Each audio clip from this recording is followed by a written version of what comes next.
Hello and welcome back to my TransAmerica Trail Adventure Across America series. In part 4, I finished out Oregon despite having to divert off trail due to another forest fire and the extreme heat. After 8 days of living out of a tent, I had finally made it to my first destination, my friend Andrew Townsend's house. All that I want in this life is the chance to do my thing.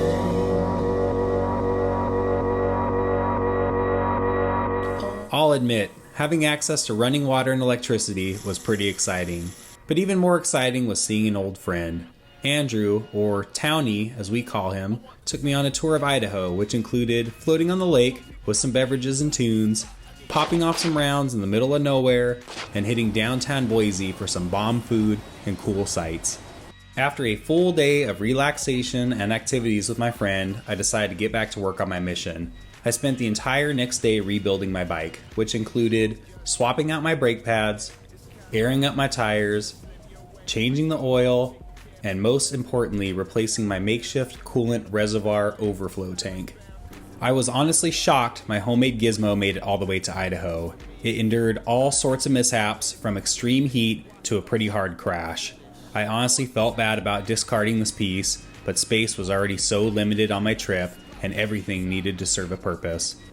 I decided to take one more day off from riding, as I just wasn't quite ready to go back to the chaotic life of living on the road. I spent the whole day thinking and decided to modify my route. The next day, I hopped on the road, but this time I wasn't headed for the Tat. Instead, I decided to make the 2-day drive to Yellowstone National Park. I know this is going to sound crazy, but honestly, I needed a vacation from my vacation.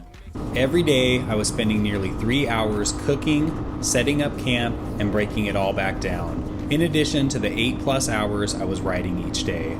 The extreme heat was making this ride less than enjoyable, and the weather was projected to stay smoky and in the hundreds all week. To be honest, I felt guilty about skipping the Idaho section of the Tat. I felt like I had failed. My goal was to ride the Tat so I could share my experience with everyone, but I slowly realized this trip was about more than just the trail. Arriving in Yellowstone the next day made all my worries and stress just dissolve away. I was completely blown away by the natural beauty of this land. I honestly felt like I was on a different planet, as there was just so much to see in every direction. I set up camp as quick as possible so I could head off and see all the amazing sights. West Thumb was my first stop and had some of the most beautiful natural hot springs I had ever seen. I could have easily spent the whole day here, but I wanted to hop back on the road to see the main attraction, Old Faithful. I'll tell you right now, this geyser definitely delivered.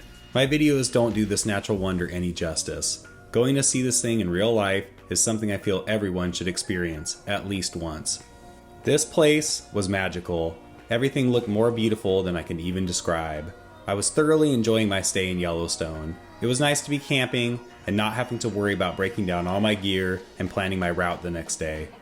The next morning, I decided to do some hiking, which isn't really advisable to do alone in Yellowstone, but I made sure to bring the appropriate gear and blast my music on my phone to alert any grizzlies in the area that I was passing through.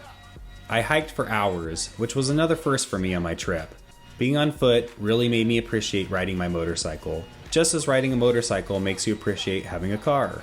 It's always good, in my opinion, to take a step back and be thankful for what you do have and focus less on what you don't. I didn't want this day to end, but the smoke from the Oregon fires was moving in and the sun was beginning to set behind the mountains. Just as I made it back to camp and got cozy in my tent, the rain started. It is raining hard right now. Thank you so much for watching part 5 of my TransAmerica Trail Adventure Across America series. My time in Yellowstone came to an end, but it would remain as one of the highlights for the entire trip. Be sure to check out part 6, where I reconnect with the Tat in eastern Idaho and head southeast into Wyoming.